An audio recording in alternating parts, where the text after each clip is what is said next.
Кыргызстанда футбол популярдуубу же көкбөрүбү? Бул суроого ойлонбой туруп жооп узатуу мүмкүн эмес. Себеби аргымак туягына ишенген көкжалдар менен өз бутуна ишенген боз балдардын оюну эл ичинде барыкка ээ.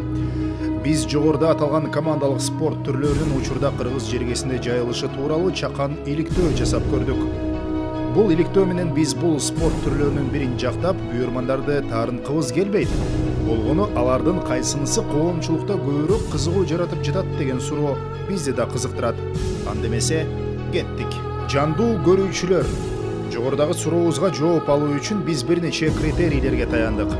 Алардын эң эле алгачкысы бул жандуу көрүүчүлөрдүн саны.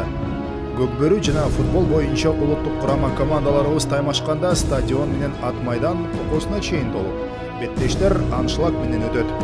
Көрүүчүлөрдүн басымдуу бөлүгүн улуттук арнамыз, мекенге болгон сүйүү спорт майданын көздөй жетелегени сыр эмес. Ал эми ички эмелдештерди алсак, футбол боюнча да, көкбөрү боюнча да өлкө чемпиондуктары уюштурулуп келет. Футбол боюнча Кыргызстандын жогорку лигасында 8 команда күч сынашып, стадионго келгендердин саны орто эсеп менен 500 кишини түзөт. Акыркы жылдары Кыргызстандын чемпиону аталып, ош жеринде футболдук маданиятты калыптандырууга жетишкен Алай командасынын оюндарында бул көрсөткүч 3000 жетет. Көкбөрү боюнча болсо мындай лига жок. Бирок көкбөрү боюнча эмелдештер Ноорус, 9 май жеңиш күнү жана 31 август эгемендик күндөрүнө карата уюштурулуп келет. Бул мелдештерге келген көрүүчүлөрдүн саны орто эсеп менен 5000 экенин айта кетели. Өткөн жылы футбол боюнча Кыргызстандын кубогунун Дордой менен Алай командаларынын катышуусундагы финалына Дөрөн Өмүрзаков атындагы стадиондо 5000 киши күбө болгон. Ал эми стадионго 18000 көрүүчү батат. Ошол эле учурда былтыр Ноорус мелдешинин финалында Ынтымак жана Достук командаларынын катышуусундагы Ак Кула ат майданында өткөн финалга 10.000 киши күбө болгон. Ал эми ат майдан 4000 кишиге ыңгайлашкан. Кошумчалай кетсек, көкбөрү сүйүүчүлөрдүн ыңгайлуулугу үчүн көчмөндөр оюндарынын арты менен Чолпон Атада ат майданы курулса, Ош шаарында жаңы ат майданы курулуп бүтүрүлүүдө. Бул жаатта азырынча футбол уттуруп жатат. Жаңы стадиондор курула элек. Айтор көкбөрү 1-0 эсебинде алдыга озуп чыкты. Интернет учурда маалымат алууда адамдын жашоосунда бир топ эле маанилүү ролду ойнойт. Жана андагы көрсөткүчтөр менен эсептешпей коюу мүмкүн эмес. Мисалы, акыркы кездерде жаштарды толук кучагына алган Instagram платформасында Кыргыз Республикасынын футбол федерациясынын баракчасына жазылгандардын саны 37100 түзөт. Ал эми көрүүчүлөрдүн басымдуу бөлүгү орто жана улуу муундагылар экенине карабай, Көкбөрү федерациясынын баракчасына жазылгандардын саны 30700. Буга кошумча аталган спорт түрлөрү боюнча эң популярдуу спортчулардын аккаунттарына баш бактык. Улуттук курама команданын капитаны, коргоочу Азамат Байматовго 32000 колдонуучу жазылыптыр.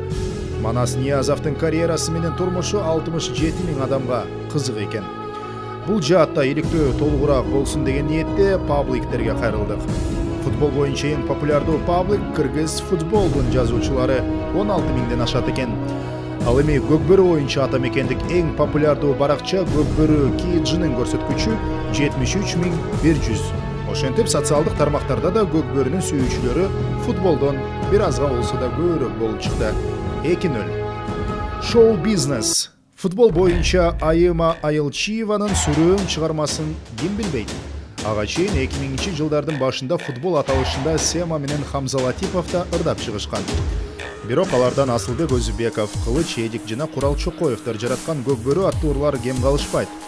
Ошондой эле Урмат Усенов, Омар, Эрмек Нурбаев, Максат Садырбеков, Мирбек Масалиев, Атай Өмүрзаков сыяктуу белгилүү шоу-бизнес өкүлдөрүнүн өнөр аттуу команда түзүп, бир катар мелдештерге алардын арасында өнөр адамдарынын арасында Россияда өткөн дүйнө чемпионатына да катышып келгени маалым. Жакында Өзбекстанда кесиптештери менен эл аралык достук беттешин өткөргөнү жатышат. Ал эми көкбөрү азырынча бүткүл дүйнөлүк атактуулукка ээ боло элек. Ошентсе да көк жалдардын оюну тууралуу режиссер Руслан Акундун тасма тартканын кошумчалап кетели. Ага тасма жарыкка чыккандан кийин баа берсек болчудай. Ошентсе да шоу-бизнес өкүлдөрүнүн арасында футбол учурда популярдуу экенин байкап көрсөк болот. Эсеп кыскарды. 2-1. Бийлик төөлдөрүнүн кызыгуусу. Шоу бизнестегидей көрүнүштүү бийлик өкүлдөрүнүн арасында байкоого мүмкүн эмес. Эмнегедир өлкө жетекчилери футболго тиешелүү деңгээлде көңүл бурбай келет. Мындан бир нече жыл мурда Бишкекке Австралия жана Иордания курама командалары келип, аларга каршы курама командабыз татыктуу оюн көрсөткөндө ошондогу премьер-министр Темир Сариев көңүл бурган. Оюнга жандуу күбө болуп, акчалай сыйлык дагы тапшырган. Бул футболдогу саналуу гана мисалдар болсо, бийлик ээлери көкбөрү боюнча мелдештердин туруктуу күйөрмандары. Эл аралык мелдештерди айтпай эле коелу, ички таймаштарда да депутаттарды, министрлерди, шаар башчыларын такай учуратууга мүмкүн. Көкбөрүнүн пайдасына дагы бир мисал. Федерацияны жетектеп турган маалда Болот Шерниязов, Аскар Салымбеков, Молдумуса Кангантиев, Канатбек Исаев, Икрамжан Илмиянов, Жыргалбек Саматовдордун баары бийликте тигил же бул кызматты ээлеп турушкан. Айтор атка минер деген бекеринен жаралбаса керек. Ошентип эсеп 3-1 көкбөрүнүн пайдасына. Бизнес. Футбол да, көкбөрү да чоң чыгымды талап кылган спорт түрлөрүнө кирет.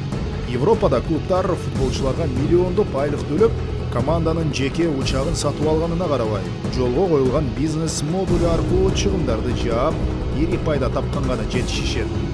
Тилекке каршы, Кыргызстанда бул спорт түрлөрүн монетизация кылуу процесси бышып жетиле элек.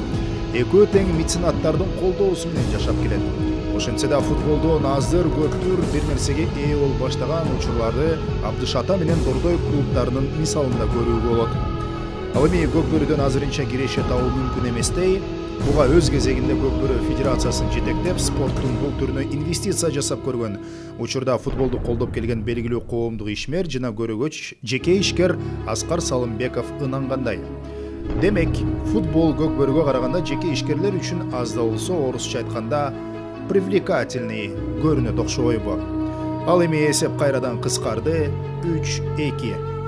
Айымдар арасында ар бир спортчунун чоң жеңиштерге шыктандырган айымы болот эмеспи? Чынында эркектердин эрдиктеринин 90% айымдар үчүн жасалат экен. Андыктан Кыргыз Республикасынын футбол федерациясы футболду айымдар арасында жайылтуу максатында бир нече жылдан бери футбол периси аттуу сынак уюштуруп келет. Бирок бул сынак өз максатына жетпегендей. Анткени ага катышкан бийкечтердин биринин дагы кыргыз футболунун ашынган күйөрманы деп атоого кыйын. Балким футбол тууралуу түшүнүгү бардыр, бирок Кыргыздын кайсы бир футбол клубу же курама командасы балким оюнчусунун таламын талашып күйөрмандык кылганын көргөн жокпуз. Тескерисинче, чет элдик клубтар менен футболчуларга күйөрмандык кылып келишет. Бул жаатта көкбөрүдө өз каармандары бар. Белгилүү болгондордон бир эле айымдалалы, ал Айжан Акыбаева. Инстаграмда жазылуучулардын саны 16 000. Аталган бийкеч көкбөрүнүн ушундай күйөрманы дейсиз, мелдештерди калтырбайт. Кызыктуу маалыматтарды баракчаларына жүктөп, улакчыларды таанытып, таңазалап келишет. Жада калса, көкбөрүнүн таламын талашып, башкалар менен уруша да кетишет. Чыныгы күйөрман деп мына ушуларды айтып. Айтор жыйынтыгында эсеп 4-2 көкбөрүнүн пайдасына. Урматтуу ата мекендик спорт күйөрмандары, биз бул чакан иликтөө менен фактыларды гана санап өттүк. Футболдун да, көкбөрүнүн да кыргыз спортунда өз татыктуу орду бар. Алардын абалы же өнүгүүсү бул башка маселе. Болгону коомдуу популярдуулугу канчалык деген суроонун үстүндө гана иликтөө жүргүздүк. Бул иликтөөнүн жыйынтыгына кошуласызбы же жокпу, ал өз пикириңиз. Мына ушул пикириңизди төмөндө комментарийлерге калтырыңыз.